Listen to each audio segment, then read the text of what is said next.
I should have said something. That's the part I can't get past all these years later. Not the man in the trees, not the way he moved, not even what he might have been doing out there. It's the fact that I lay there, staring straight at him through a sheet of mesh for half the night and never made a sound.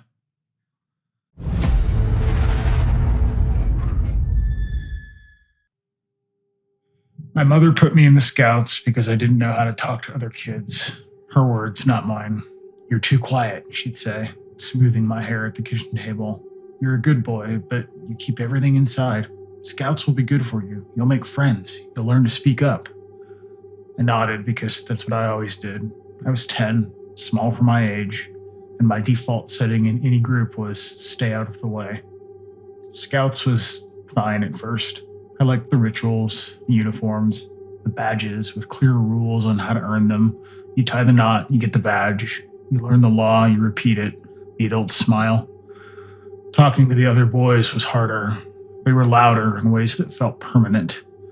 They had inside jokes from school. I was the kid who answered questions too literally and laughed half a second too late. But camping, that was supposed to be the big payoff. And that's what my mom kept saying.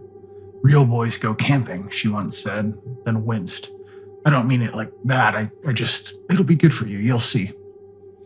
When the summer camping trip came up, she circled the date on the fridge calendar and asked me 3 separate times if I was excited. "I'm nervous," I admitted. "That's okay," she said. "There'll be adults there. You'll have fun. Just try and talk to people, okay? Don't spend the whole time in your head or in your tent." I promised I'd try. The campsite wasn't wilderness. It was a designated Boy Scout camp about 45 minutes from town with numbered tent pads, a communal fire ring, a flagpole, and a gravel parking lot that never quite disappeared from view. That's important, I think. It wasn't the kind of place bad things were supposed to happen. It was where kids in uniforms learned knots and whittling a short walk from their parents' minivans and trucks. We pulled in near sunset in a small caravan of pickups and SUVs.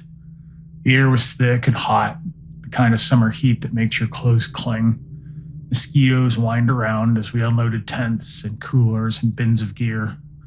My tent was a hand-me-down from a neighbor. The other boys had nice dome tents with full coverage rain flies and zip-on panels. Mine was older, boxy, and one whole side was just mesh, like a screen door. "It's a summer tent," my mom said when she gave it to me. "Nice and breathable." In the driveway, that had sounded like a feature. Standing in the campsite, looking at the wide mesh wall facing the tree line, it suddenly felt like a flaw. "Can you just, flip it up?" one of the boys, Ryan, asked, watching me set it up. I checked. No, the footprint meant the mesh had to face either the trees or the rest of the troop. I chose the trees. It felt less embarrassing like that somehow. "You scared of monsters?" another kid, Josh, teased. "No," I said too fast. "It's fine." I told myself it was fine all through dinner, all through the silly skits, all through the first round of ghost stories the boys told once the scoutmasters went to clean up the picnic shelter. They told the same ones kids always tell: a woman in white, a hook-handed killer, a guy who escaped from a nearby mental hospital and watched kids through their tent walls. They took special delight in that last one. "Right out there," Ryan said, jerking his chin toward the tree line. "My cousin's troop saw him last year. Tall dude just standing between the trees, watching him sleep." "Shut up," somebody said, grinning. "Leader said it was just another camper," he went on, "but they never found his car." They all looked at each other, eyes wide, loving the fear they were building. I laughed weakly, too loud. I wanted to say it was stupid, that there were locked bathrooms and a ranger station and probably cameras somewhere. I wanted one of the adults to walk up and roll their eyes and tell us not to freak each other out. No one did. Later, when the fire had burned down and the leaders finally told us to hit the tents, I crawled into mine and made a point of lying with my back to the mesh wall. "Good night," my tent mate, Matt, muttered, already half asleep. "Night," I said. I lay there, eyes on the green nylon on the opposite wall, listening to the sounds of camp setting. Voices dimming, zippers rasping, branches shifting overhead. You're surrounded by people, I told myself. You're fine. This is normal. You're just shy, not a baby. At some point, I finally drifted off. The sound that finally woke me wasn't dramatic. Not a scream, not a tree coming down, just a crack. A small one, like someone stepping on a twig and then going very still. I opened my eyes in the gray, dark interior of the tent. The camp was layered in different volumes of quiet. Somewhere, someone snored. Crickets sawed at the edges of the night. I rolled on to my other side without thinking. My face came inches from the mesh. Beyond it, the trees loomed as darker shapes against the sky. The moon was bright enough to outline trunks and undergrowth. The nearest tents were off to my right, just out of frame. In front of me, maybe 20 feet away, was the edge of our cleared campsite, the invisible line where safe, flattened dirt turned into brush. And in that brush, half concealed by a sapling, was the shape of a man. I froze so completely, it felt like my body shut off. He wasn't close enough for details, just a tall, narrow shadow that didn't match any of the trees. A little too smooth, a little too straight. He was facing us. I could tell by how the shoulders squared toward the tents. The head was tilted slightly, like he was studying something. My mind ran through all the wrong categories. Ranger, camp staff, one of the dads, a hiker who'd wandered too far, someone who needed help. The shape didn't move.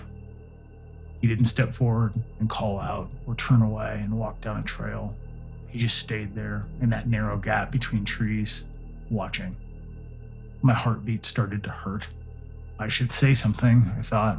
I should whisper to Matt, call out a scoutmaster, at least clear my throat. I did nothing, because right under the instinct that said stranger was another fear, heavier and more familiar, was this. What if I'm wrong? What if it's just a tree? What if I wake everybody up over nothing and they all look at me the way they always do when I finally open my mouth and say the wrong thing? I watched him so long that my eyes burned. I blinked in slow, deliberate cycles, half convinced he'd vanish the second my eyelids closed. He didn't. Eventually, the shape shifted. The man moved one step to the left, one step back, and melted farther into the trees, disappearing into shadow. No rush, no guilt, just done. Done watching for the night.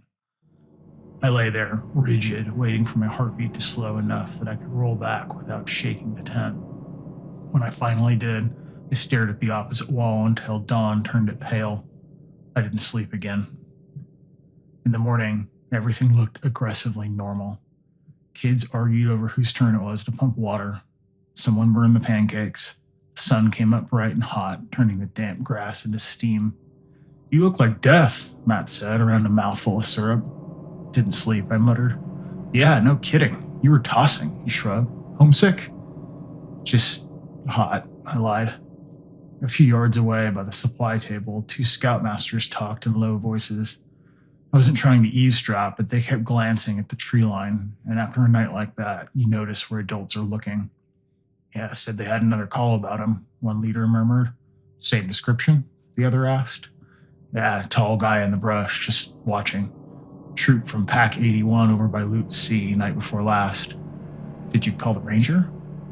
"Yeah, they're monitoring the situation," they said. The other man snorted. "What's that mean?" The other responded, "Means until there's a headline, they don't want to deal with it."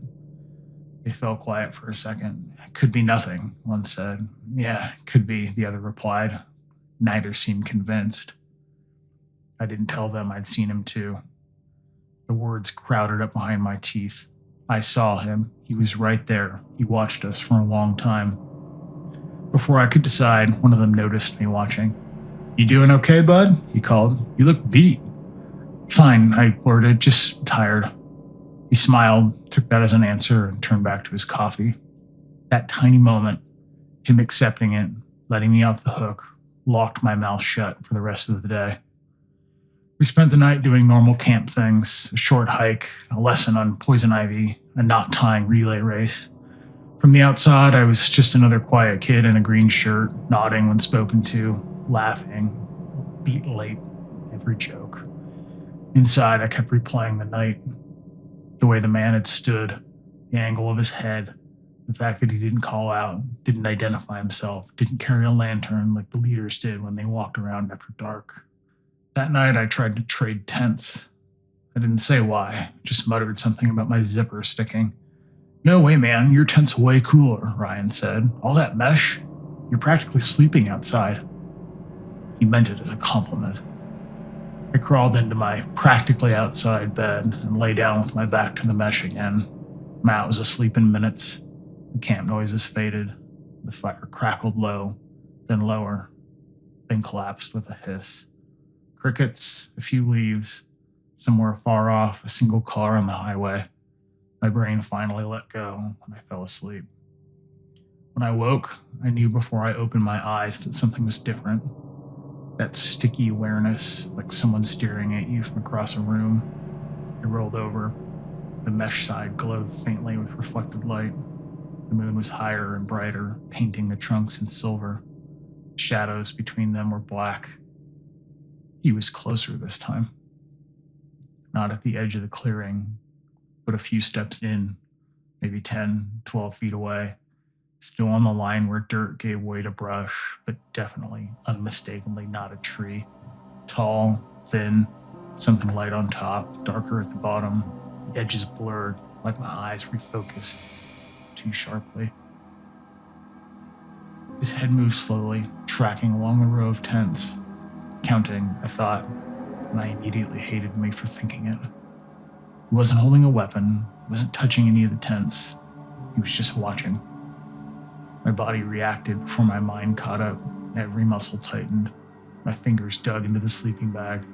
I started breathing in shallow, quiet pulls, as if oxygen was too loud. This is real, I thought. You're looking at it. It's looking at you. And this is the moment you say something. I opened my mouth. Nothing came out. I should have shouted. I should have whispered to Matt.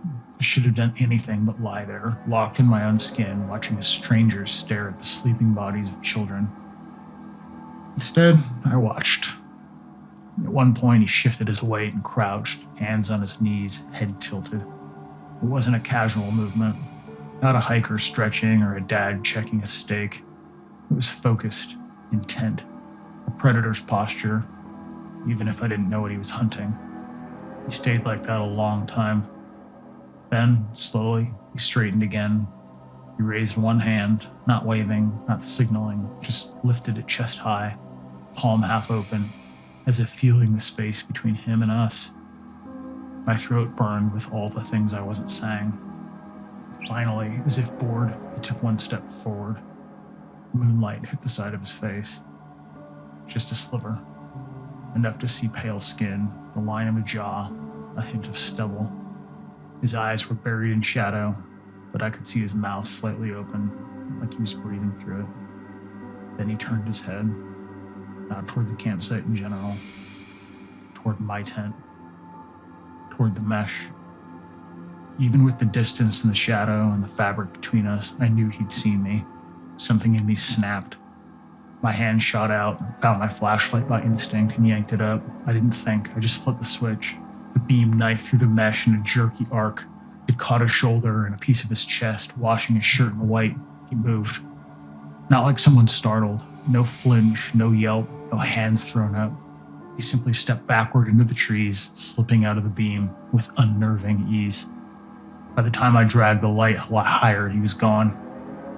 The glare lit only the empty trunks and tangled brush. Matt snorted and rolled over, mumbling something about it being too bright. Sorry, I whispered automatically, my voice finally working now that it was too late. I kept the flashlight on for a long time after that. The beam pointed at the floor, just enough to make a little island of light in my tent. My hand cramped around the handle. Every time I thought about turning it off, I felt that stare again and couldn't. Eventually, exhausted, I fell asleep clutching the light like a talisman. I didn't tell anyone in the morning. There were a dozen perfect openings, and they asked how we slept when the scoutmaster reminded us to use the buddy system, when another adult joked about no ghost stories tonight, guys. We don't want anyone too scared to sleep. The words lined up in my mouth, I saw someone in the woods. I saw him twice. Each time I swallowed them. I told myself it didn't matter now. He was gone. We were packing up. No one had gotten hurt. I didn't want to be the weird kid making everybody worry about nothing, or worse, the kid they didn't believe. I heard months later that our troop quietly stopped booking that campsite. Another pack filed some kind of report. The police and the rangers did a couple of sweeps and told the leaders they hadn't found anything. Probably just some drifter passing through, I heard one dad say. No harm done. I never asked if that was really true. I never told anyone what I saw. I'm 34 now. I work in an office. I own a car and a couch and a bed that doesn't have mesh walls. I don't think about scouts much, except when I pass a group of kids in uniform outside a grocery store, selling popcorn with the kind of easy confidence that I never had. But some nights, when the house creaks and a branch scrapes the siding just wrong, I'm 10 again, staring through that flimsy screen. I can still see the way he stood, the way he tilted his head, the precise moment his attention slid from the tents to me. And the part that keeps me awake isn't that he was there.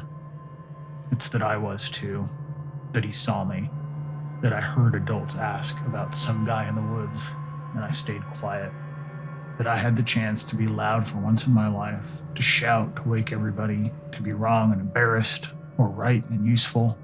And I chose, like I always did, to keep everything inside. No one got hurt as far as I know. Maybe that's true. Maybe it isn't. What I know is this: kids learn what kind of person they are in tiny moments like that, not on badges or report cards, but in the space between a sound in the dark and the first word out of their mouth. I keep my bedroom window closed now, even in summer. Glass feels safer than mesh, but only just.